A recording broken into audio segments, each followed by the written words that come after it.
जय शिवराय भावांनो, जय शंभूराजे।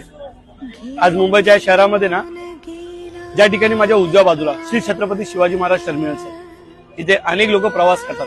भारतातलं मुंबईचं शेवटचं स्टेशन आहे, पण दुःख वाटतं की या ठिकाणी एकही छत्रपती शिवाजी महाराज, श्री छत्रपती संभाजी महाराजचं एकही स्मारक नाहीये। हा, आज बऱ्याच जणांनी मला विचारलं की अरे ती चप्पल का नाही घालत पाहिजे। मी सांगतो की माझा उपवास आहे, माझा सूतक चालू आहे। कसलं तर बलिदान मास। आपण सर्वांनी छावा सिनेमा पाहिला। श्री छत्रपती संभाजी महाराजांना तडपून मारलं गेलं, 40 दिवस त्या यातना दिल्या गेल्या, पण आम्हाला छावा सिनेमा पाहिल्यानंतर नंतर काय करायचं हे माहितीच नाहीये। पण त्या यातना आपण कसं काय विसरू शकतो। प्रत्येकाच्या डोळ्यात अश्रू आले, थिएटरमध्ये काही ते नाटकं केली गेली किंवा काही लोकांच्या भावना व्यक्त केल्या गेल्या।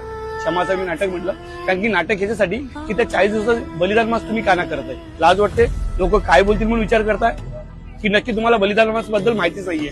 तर मी एकच सांगेल की त्या प्रत्येक माता बहिणीला, त्या प्रत्येक बांधवांना, त्या प्रत्येक शिवभक्तांना की हो, 40 दिवसाचे सूतक हे बलिदान मास तुम्ही नक्की पाळा, कारण की त्या राजाचं, त्या भगवंताचे, त्या दैवताचे फार मोठे उपकार आहे। आपल्या घरावरती असलेली तुळस आणि आपल्या कपाळावरती असलेलं कुंकू हे फक्त त्या दैवतामुळे। आज आपण जे हिंदू म्हणून सर्व सण साजरे करतो ना, तर त्या फक्त दैवतामुळे, आणि आज आपण त्या दैवताचे उपकार विसरतोय।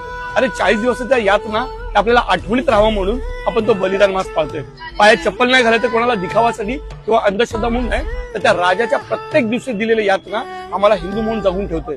कारण की संभा तुम इस्लाम धर्म कबूल करो असं त्या औरंगजेबाने ज्यावेळी सांगितलं ना, आणि माझ्या राजाने शेवटपर्यंत धर्म स्वीकारला नाही आणि शेवटपर्यंत हिंदू म्हणून राखला, त्या राजाच्या आठवणीत आम्ही हे बलिदान मास पाळतोय। त्यामुळे तुम्हाला विनंती करते, मी मुंबईसारख्या शहरामध्ये कोणतं बॅकग्राऊंड घ्यावं म्हणून त्या शहरात मी हा व्हिडिओ बनवतोय। त्याचं मूळ कारण की या मुंबईसारख्या शहरातल्या, पुण्यासारख्या शहरातल्या, भारतातल्या प्रत्येक शहरातल्या त्या व्यक्तीने बलिदान मासचं महत्व समजावं, कारण की आज तुम्ही हिंदू म्हणून जगताना ते बघा त्या राजामुळे। एकच विनंती, त्या प्रत्येक मंडळाला, त्या प्रत्येक संस्थेला, संघटनेला, त्या पक्षाला विनंती आहे, तुमचा पक्ष, संघटना, संस्था बाजूला ठेवा, पण आज हिंदू म्हणून त्या राजाचे शिवभक्त म्हणून आजपासून बलिदान मासला सुरुवात करा।